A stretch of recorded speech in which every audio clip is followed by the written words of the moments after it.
Hello there! Today's episode of Ranked is going to be a little bit different because we aren't talking about Disney movies, we're talking about Disneyland. Specifically, my top 10 favorite rides at Disneyland Park. Before we begin, I have a few notes I need to get out of the way. This list is only including rides in Disneyland Park, not Disneyland Resort, which basically means no California Adventure rides. I'll make a separate video for DCA in the future. Now, I don't live in California, I live in Canada. I typically go to Disneyland once a year, but I haven't been in almost 2 years at this point because we've been in a cute little global pandemic, of course. So while I should have ridden Rise of the Resistance at this point, Miss Rona had other plans. How y'all doing? I have a feeling once I ride it, it'll definitely be in my top 10, but since my last trip was cancelled, that is why it won't be appearing on this list today. Keep in mind this list is only for rides. There are some great attractions at Disneyland Park that I don't categorize as rides, like the Tiki Room, the Mark Twain Riverboat, and I don't know about everyone else, but I don't consider the Disneyland Railroad an actual ride. Lastly, these are my personal top 10 favorite Disneyland rides. I'm not trying to be objective, I'm not trying to be unique. These are just the ones that I like the best. So let's get into it.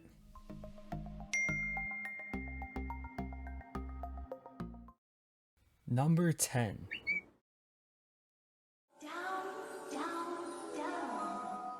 This is a lovely dark ride. The main standout with this one for me is that it goes on the roof. No other dark ride does this. Plus, you get some nice views of Fantasyland. I think that Alice in Wonderland as a movie lends itself quite well to the dark ride format. There are many different scenes and segments to travel through. And this ride got some great updates in terms of effects a few years back. I think the implementation of the screens was a very nice addition. The wait can sometimes be a bit long for this ride, but I think the length of the ride is a little longer than most dark rides anyways. This ride is always a pleasure, as it's right in the heart of Fantasyland, and I often close out trips with this one. Number 9. Here we go! I don't ride this one nearly as much as I'd like to because of those crazy lines. Waiting an hour for a 3-minute dark ride isn't really something I seek out during my precious time in Disneyland, but if you do it first thing in the morning, it's not nearly as bad. This ride is so classic and it's so good at transporting you to a different world. Flying over London and seeing the little cars driving on the streets is the highlight for me, but soaring over Neverland surrounded by the stars is fantastic as well. I like that this dark ride is unique in that the ride vehicle is above the ground. It is called Peter Pan's Flight after all. Number 8.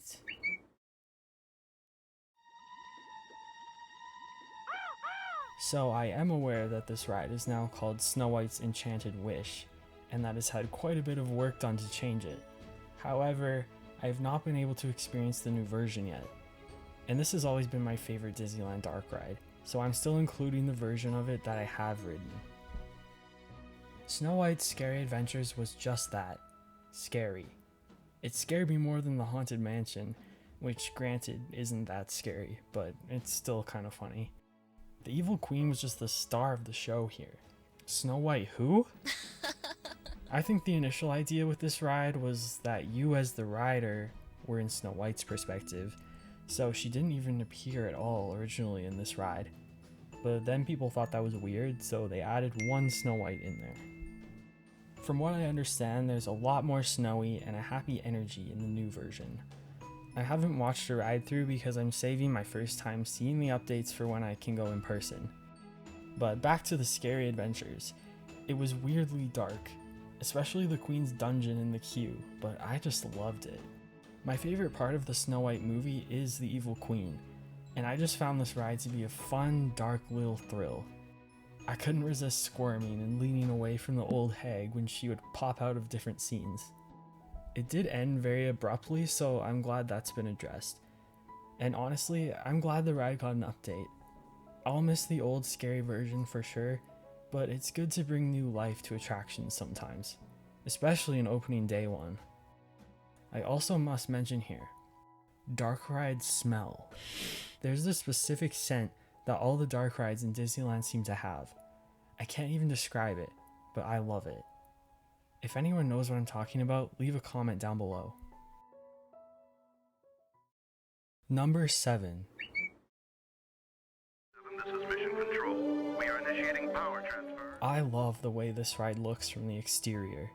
The sleek white circular structure is the landmark of Tomorrowland. Thank God they only left the building looking this ugly for 6 years. Whoever approved that paint job. Anyways, not only does the white exterior look amazing, but it's a perfect surface to project onto. The queue for Space Mountain isn't anything too special, but I still find it pretty immersive to walk down those corridors and see the messages playing on the screens. The main loading room is pretty cool too. And as for the actual ride, it's a ton of fun. I really like how it begins with the slow ascent up the ramp, and that tunnel is trippy. Then you reach the top and are completely immersed in outer space. My only complaint is that I actually wish the stars were a little bit brighter. Then the countdown begins and the anticipation peaks. I love the way the music gets very quiet and there's that moment of suspense, and then you blast off. Going through a roller coaster in the dark is such a fun experience. You don't know which way you're gonna twist and turn next, or if there's a drop coming up. Unless of course you've ridden it enough times. I'm always hesitant to raise my arms in fear of them hitting a bar or something, even though I know it won't happen. Can we also talk about how this is the only version of Space Mountain in the world with the on-ride soundtrack? I went on the one in Tokyo and it's still fun, but it's pretty weird just riding in silence. The music adds so much adrenaline and theming to the experience. I'd also like to take a moment to be grateful for the fact that the Hyperspace Mountain overlay is done infecting this ride. I don't know if it's a spicy take, but I enjoyed the ride so much less when it was Star Wars themed. In my opinion, Tomorrowland is pretty dated, but Space Mountain remains timeless and it's a blast every ride. Number 6. Permanecer sentados, por favor. The amount of people that I've heard say this ride gives them whiplash. If you grab the handles and brace yourself, you'll be just fine, I promise. So, Sleeping Beauty Castle is obviously the landmark of Disneyland, but let's be honest, she's kind of small. Excuse me? The Matterhorn is the tallest structure in Disneyland, and it's awesome. Bless Walt's random ideas, like, let's make a man-made version of this famous Swiss mountain in a theme park. I love being able to see the Matterhorn from so many different places in the park, even outside the park. My favorite view is from the side with the waterfall, but there's also a spectacular view of it from the monorail platform in Tomorrowland. If you're wanting good pictures of the Matterhorn, I suggest you visit that spot. The queue for the ride is outside under a roof structure, so it's nothing too notable, but it's cute, and I like the Swiss music that plays. As for the ride itself, I enjoy how it's sort of a hybrid between an inside and outside ride. I especially love riding it at night because you catch some fantastic views of the park all lit up. The Matterhorn is a fun roller coaster, the first roller coaster in Disneyland Park, and the first tubular steel continuous roller coaster track in the world. But the star of the show is Harold. Harold is the abominable snowman that lives within Matterhorn Mountain. There were some major upgrades on the animatronics a few years back, and they are impressive. I always get a little scared when you're first ascending the mountain in the dark and Harold appears and roars behind the ice. The Matterhorn is a classic and a thrill that I look forward to every time. Number 5.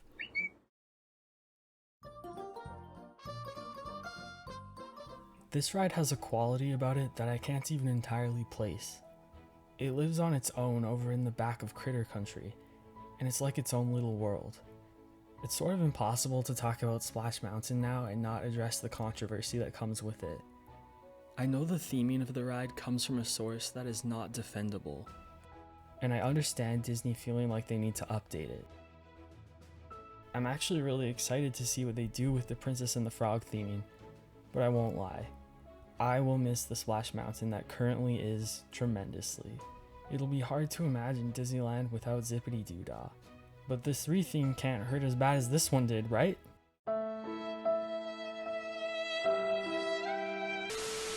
I love that it starts with an exterior portion with a small drop, then moves inside and there's a medium drop, and then it finishes off with the big drop. The medium drop with the bees in the dark is so fun. It's my favorite part. Dropping in the dark is a thrill, and on top of it, you never know just how wet you're gonna get. Not until you feel that water splash over the side and soak your shoes. I don't enjoy the consequences of going on water rides, but I won't pretend they aren't incredibly fun to ride. This ride is sort of like a dark ride mixed with a log ride, because there are tons of animatronics telling you a story throughout, and the way that the drops are integrated into the plot points of the story is smart and effective. There are stakes, you have someone to root for, and you get to be right in the center of the action. And there's a happy ending. What more could you ask for from a ride? The photo op during the big drop is iconic, and there's always that bit of extended fun even when you get off the ride, because you're wondering just how silly your picture will be. And the fact that you can watch the logs drop from outside the ride is great. There always seems to be a group of people who felt compelled to press pause on wherever they were going in order to observe a few of the logs make the plunge. One of my favorite experiences on this ride was actually when something went wrong and we had cast members come and escort us off the logs. We were still in the exterior portion of the ride, but we got to walk along the water and eventually entered inside the mountain into the backstage areas. The animatronics were all silent and still. It was a little creepy, but it was also a really cool and unique experience. I love getting to see parts of Disneyland I haven't been able to see before. Number 4. Here's the wildest ride in the wilderness! This placement comes with a bit of a disclaimer. If it was daytime and I got assigned to sit near the front of the train, I wouldn't rank it this high. But if it was nighttime and I got assigned to sit at the back, that is a different story. I find it interesting how much of a different experience you can have on this ride due to certain conditions. Don't get me wrong, I'll have fun no matter what, but I feel like I've experienced this ride at its full potential, and I'm basing this ranking on that experience. Some people might say that a great ride should be just as good no matter the conditions, but this is my ranking, so I'm putting it 4th. Sitting at the back is so fun because you can't always tell where you're going, and the momentum from the rest of the train sort of pulls you down the drops faster. And when you pair that with being in the dark, it adds even more of that element of the unknown. I just like to put my hands up and let the train take me where it wants to go. And the theming. I love the Wild West. The little mining town of Rainbow Ridge that you get to observe from the queue is cute and immersive, and just the look of this ride is fantastic with the big red rock hoodoo formations. One of my favorite parts of the ride is when you get to go in the tunnel with the stalactites and the rainbow pools. There's another tunnel later on with the dynamite explosions. I really love the updated effects they did here a while back.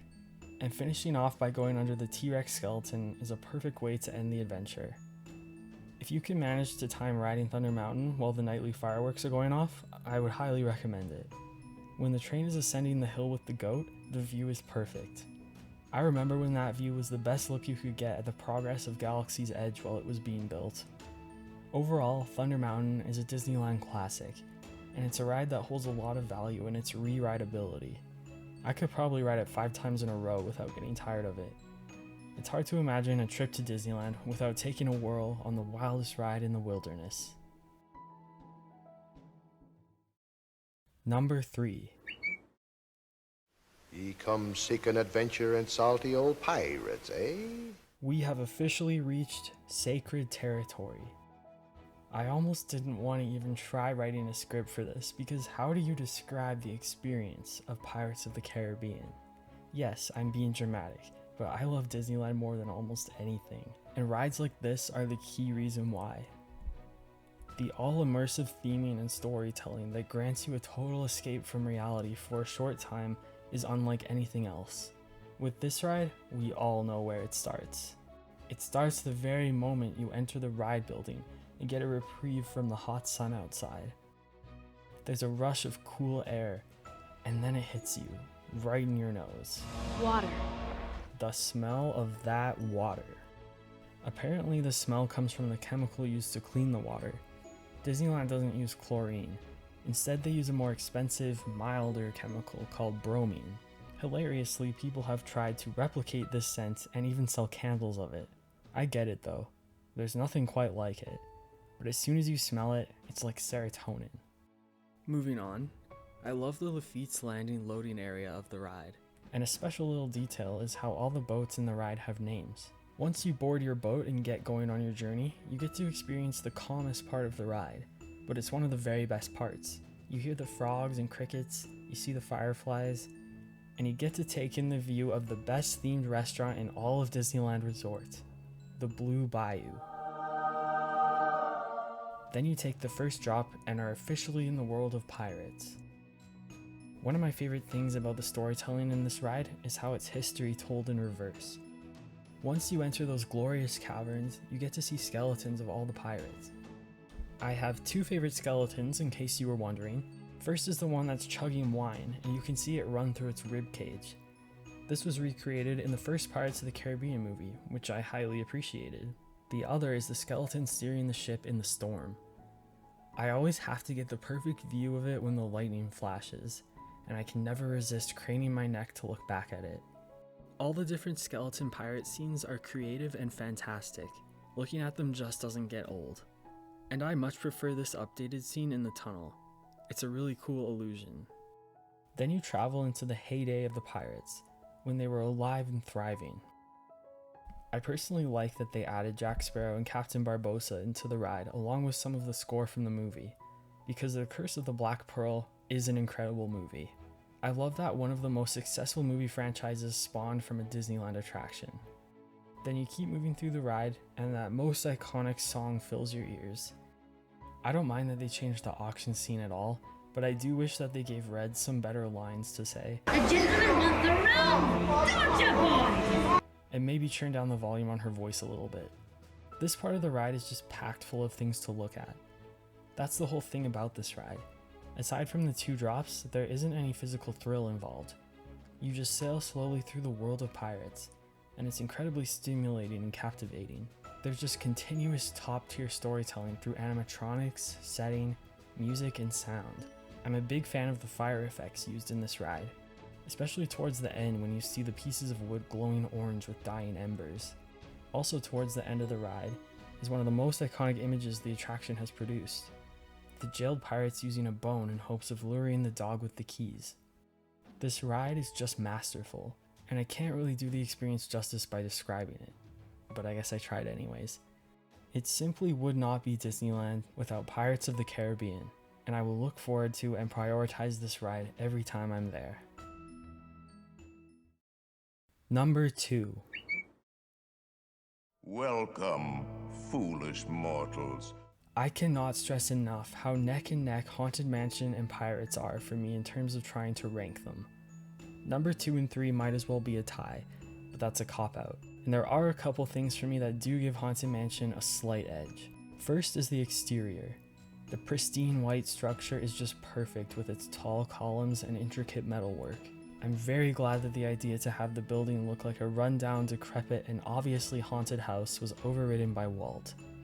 He didn't want ugly buildings in his park, I guess.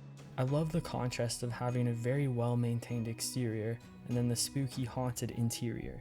The other thing, and the thing that truly puts Haunted Mansion ahead for me, is simply the moment you walk inside the front doors and hear that organ. When I hear that, it's like I'm home.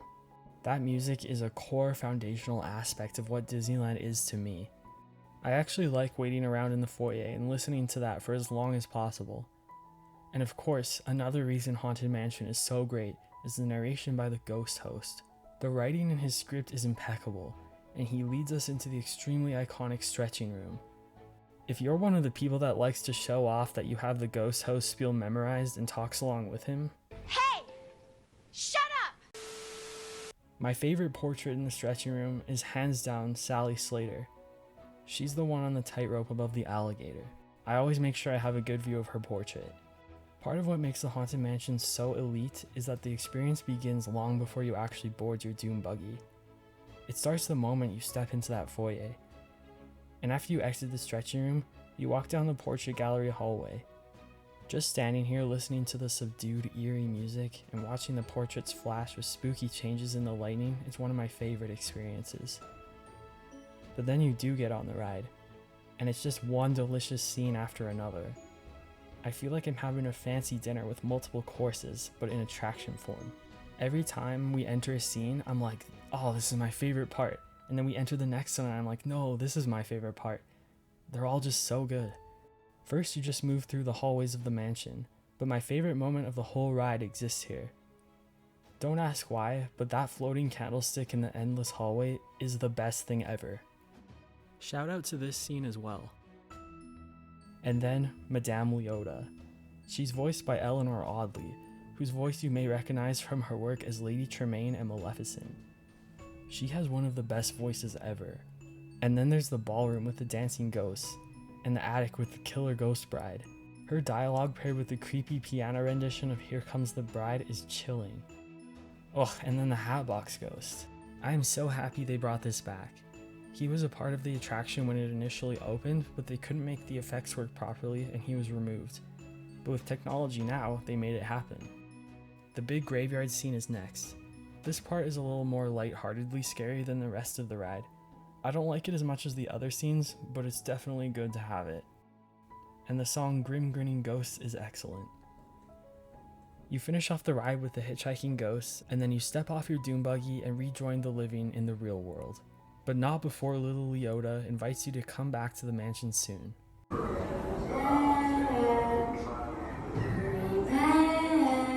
I think I'll take her advice. Haunted Mansion is an absolute staple of Disneyland Park, and for very good reason. It has story, god-tier theming and music, animatronics, and that indescribable, magical eeriness that keeps you coming back time and time again, looking for your opportunity to make 999 happy haunts into 1,000. And it's now time for me to finally reveal what my absolute favorite ride is in all of Disneyland Park. Number 1.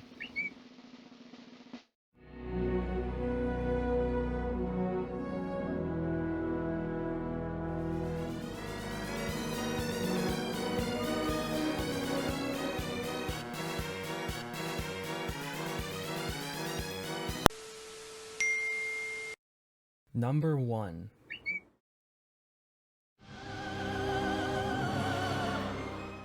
This ride is perfect. It quite literally has it all. Starting from its perfect placing in Adventureland, you already feel immersed just from being in the jungle setting. But once you enter that temple, you enter into what is quite possibly the best themed and most immersive queue in the world. The detailed work done by the Imagineers blows me away. The rock work of the temple's interior, the paintings on the walls and roof, the secret messages on the walls.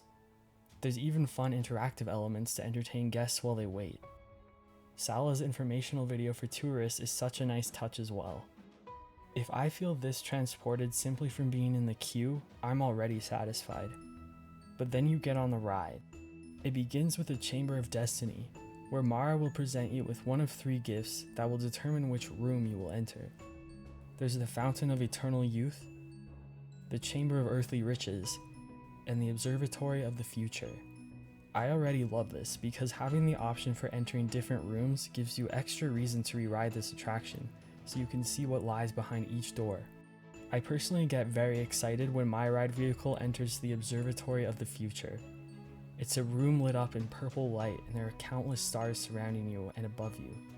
But of course, we look into the eyes of Mara and he's angered and condemns us to doom. This is when the real fun starts and Indy appears to help us. We begin on a tumultuous journey with abrupt twists and turns. There's skeletons falling out the walls, lava beneath us as we cross a bridge, nasty bugs on the wall, our vehicle stalls, and there's a giant frightening snake. And this is what sets Indiana Jones Adventure apart for me. It has top tier theming with immersive detail and storytelling, much like Haunted Mansion and Pirates, but it has something those rides don't, and that is the thrill factor. Indiana Jones is a blast. As I rapidly drive around the frightening scenes set to John Williams' incredible score, I always just have a grin plastered on my face. And every time the ride vehicle narrowly dodges that massive boulder and our ride comes to an end, I'm already thinking about the next time I'll be able to ride it because I had such a great time. Disneyland has never been about thrill rides because their emphasis is strongly on theme and storytelling. And compared to rides in other parks, Indiana Jones isn't necessarily that thrilling. But it's the masterful combination of theme, story, setting, music, and technology that heighten the thrill the ride track in Indiana Jones offers, and it is one adrenaline-inducing, serotonin-producing experience. I think rides like Haunted Mansion and Pirates are amazing because their theming is all original work. With Indiana Jones, there were existing movies that the public knew and loved. And so it's a different type of magic to be able to become fully immersed in a world that you probably used to wish you could experience, but only knew as just a fantasy. And that's what makes Disneyland so special at the end of the day. It's an all-encompassing escape to new worlds we never thought we'd get to experience. It's a reprieve from the troubles of real life into a mesmerizing place where you can have fun with family and friends, no matter their ages. Anything feels possible in Disneyland. And these 10 rides that I've ranked today are the 10 that remind me of that the most. I hope you enjoyed this special episode of Ranked and might consider hitting like or subscribing to the channel. The playlist with all my other ranked episodes is linked in the description below, along with my playlists for video essays and trivia videos. Thank you very much for listening to me go on and on about these rides in my favorite place in the world. I hope I'll be back to Disneyland soon. See you next time.